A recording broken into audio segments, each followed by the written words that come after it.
sekolah itu tidak bisa menuntut lebih kepada orang tua ya, dengan yang mereka pasti butuh adaptasi, tidak biasa ngajar anak, dan orang tua pun tidak bisa menuntut lebih kepada sekolah. Tapi kita harus menyadari bahwa proses belajar selama pandemi ini harus terus Senyum, semangat, dan bahagia.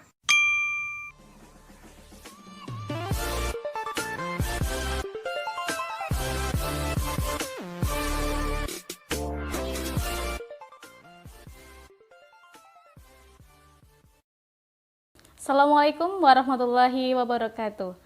Halo ayah bunda dan insan pendidik di seluruh Indonesia.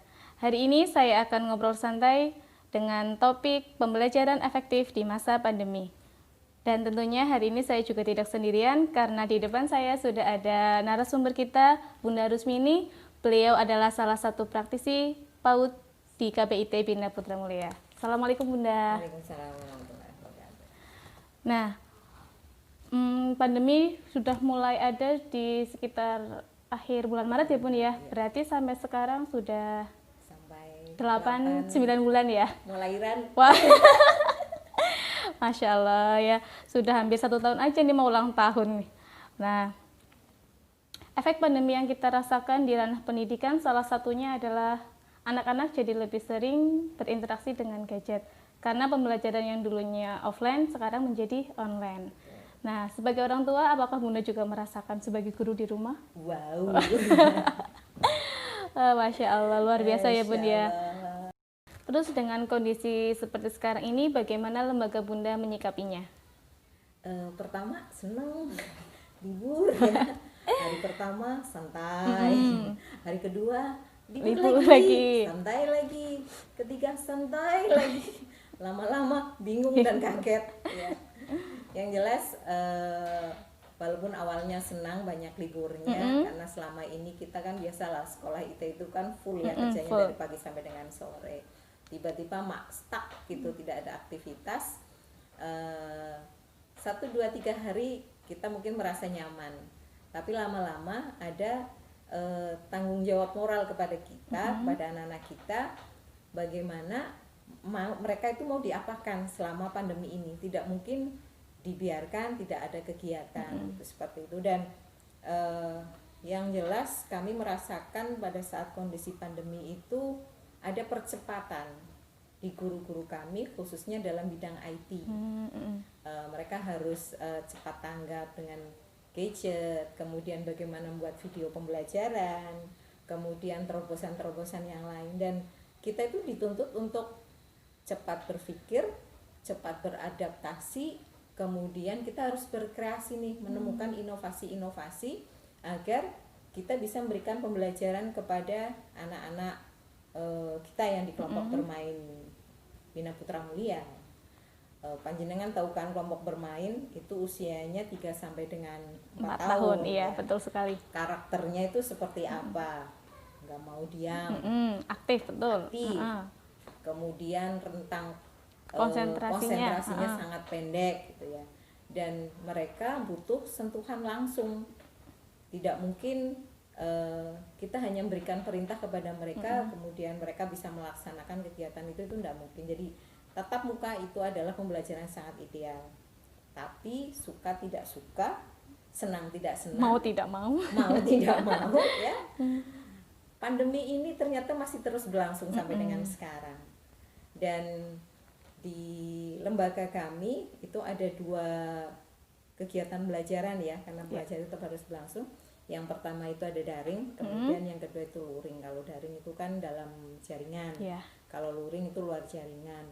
Kalau pas sedang daring, biasanya bunda-bunda kami di sekolah itu melakukan video call dengan mereka tentang kegiatan-kegiatan yang sudah dilakukan. Dan yang paling utama itu adalah lebih ke capaian ke-IT-nya. Jadi dari segi indikator pembelajaran capaian 3-4 tahun secara yang biasa umum selama ini kita laksanakan otomatis di breakdown, dikurangi. Kemudian kita ada pemberian tugas juga selama daring, di mana anak-anak itu mengerjakan tugas-tugasnya didampingi oleh orang tua. Kemudian kalau misalnya sedang pas fase luring atau luar jaringan, bundanya itu akan melaksanakan home visit ya. Kunjungan ke rumahnya. Iya, kunjungan ke rumah satu-satu, Privat dan ya. privat. Dan di KB Bina Putra Mulia tahu tempat mereka adalah lintas kecamatan. Betul Jadi sekali. jalan-jalan terus malah ya. Semoga selalu diberi keselamatan buat bunda-bunda kami. Amin. Dan selain itu ada juga yang kelompok belajar, karena memang tempatnya berdekatan biar efektivitas waktunya. Jadi sekalian, dan mereka juga biasanya punya kedekatan dengan temannya seperti itu. Tuh kalau misalnya daring, dan di kami mengusahakan kegiatan-kegiatan itu tidak membebani wali murid. Jadi kalau misalnya kegiatan yang kita berikan, kita usahakan adalah mereka bisa menyediakan bahan ajarnya itu di rumah, memanfaatkan apa yang ada di rumah. Jadi sebenarnya ruang-ruang di rumah itu bisa menjadi sentra-sentra belajar juga. Kalau misalnya di dapur ya, bisa di situ sentra masak atau sains juga bisa. Kalau seluruh bagian rumah itu menjadi sentra main peran, kemudian juga life skill dan macam-macam seperti itu. Dan selain itu ada juga misalnya kalau tugas-tugasnya itu dikira susah atau tidak ada bahan belajarnya di rumah, sekolah menyediakan bahan ajarnya, kemudian wali murid itu bisa mengambil di sekolah. Yang jelas nanti kita buat shift, tetaplah aturan protokol kesehatan seperti itu. Atau bundanya datang ke rumah pada saat home visit sekalian membawa bahan belajarnya. Dan kami selama pandemi ini menitik beratkan pembelajaran kepada anak-anak itu bukan ke akademis ya, bukan ke pengetahuan, tapi lebih kepada nilai. Jadi bagaimana anak bisa membangun kecakapan hidup, keterampilan kecakapan life skill hidupnya. ya. Betul life skill. Kita mungkin selama ini apalagi di Bina Putra Mulia rata-rata itu kan memang anaknya mohon maaf menengah ya, menengah ke atas, biasa full service, dilayani gitu ya. Yang asistennya banyak gitu, orang tuanya emang rata-rata bekerja. Dan pada saat pandemi seperti ini mereka bisa belajar kemandirian, bisa misalnya bantu nyuci piring, kemudian mengepel lantai, membersihkan kamar tempat tidur mereka ya, tempat tidur mereka seperti itu. Dan itu disesuaikan dengan tema-tema yang kita berikan kepada mereka.